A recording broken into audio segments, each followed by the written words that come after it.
విశాఖ పెందుర్తి స్థానిక 96వ ward YSR Congress party మన్యం జిల్లా పరిశీలకులకు శరగడం చిన్న అప్పలనాయుడు నివాసం వద్ద డాక్టర్ వైఎస్ రాజశేఖర రెడ్డి 77వ జయంతి ఘనంగా నిర్వహించారు. నాయకులు కార్యకర్తలు పెద్ద ఎత్తున పాల్గొని జోహార్ వైఎస్ఆర్ అంటూ ఘన నివాళులు అర్పించారు. ఈ సందర్భంగా మన్యం జిల్లా పరిశీలకులు శరగడం చిన్నప్పలనాయుడు మాట్లాడారు.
ఏడవ జయంతి సందర్భంగా ఇక్కడికి విచ్చేసినటువంటి సోదరులు జిల్లా వైఎస్ఆర్ పార్టీ కార్యదర్శి శరణ నరసింహ గారు, మిత్రులు జిల్లా YSR party general secretary Avagada Swaminaidu గారు, ఇంకా మిత్రులు అప్పలనాయుడు గారు, YSR party ward president Vijayalakshmi గారు, సీనియర్ నాయకులు గారు, ఎర్ర అప్పారావు గారు, ఎర్ర రాజు గారు, శరణ అప్పారావు గారు, నాయుడు గారు, ఇంకా సోదరుడు శరణం సత్యనారాయణ గారు, గణేష్ గారు, ఇంకా చాలా మంది నాయకులు కార్యక్రమానికి హాజరైనటువంటి సోదరిమల్లు, కార్యకర్తలు, నాయకులు, పెద్దలు అందరికీ హృదయపూర్వకమైనటువంటి నమస్కారాలు.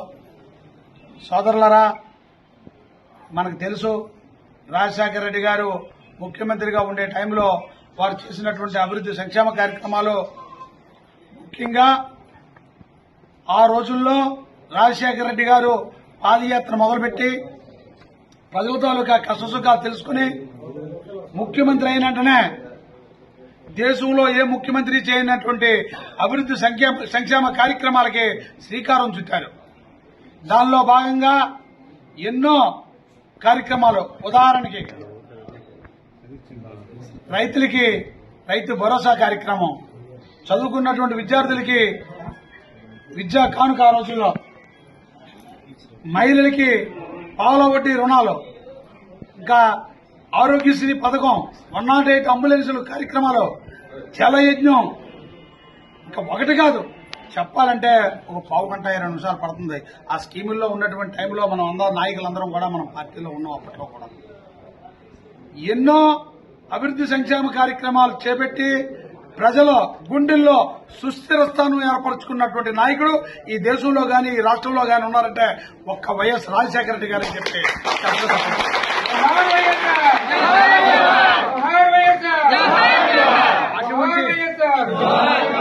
అటువంటి నాయకుడికి తండ్రికి తగ్గ తనయుడిగా జగన్మోహన్ రెడ్డి గారు తండ్రి చేసినటువంటి అభివృద్ధి సంక్షేమ కార్యక్రమాలని నేను అమలు చేస్తాను, నేను కంటిన్యూ చేస్తాను అనేటటువంటి భరోసా ప్రజలకిచ్చి మరలా ఈయన కూడా ప్రజలు ముఖ్యమంత్రిని చేశారు. ఎన్నో అభివృద్ధి సంక్షేమ కార్యక్రమాలు, ఓ పక్క అభివృద్ధి ఓ పక్క సంక్షేమం, వేలాది కోట్ల రూపాయలు తండ్రికి తగ్గ తనయుడిగా ఎన్నో కార్యక్రమాలు చేస్తే ఈ కూటమి నాయకులు లేనిపోయినటువంటి కళ్ళకు బల్లి కబుర్లు చెప్పి సూపర్ 6, సూపర్ 7 అనేటటువంటి ఏ కార్యక్రమాలు చేస్తామని చెప్పి ప్రజల్ని నమ్మించి మోసం చేస్తారు.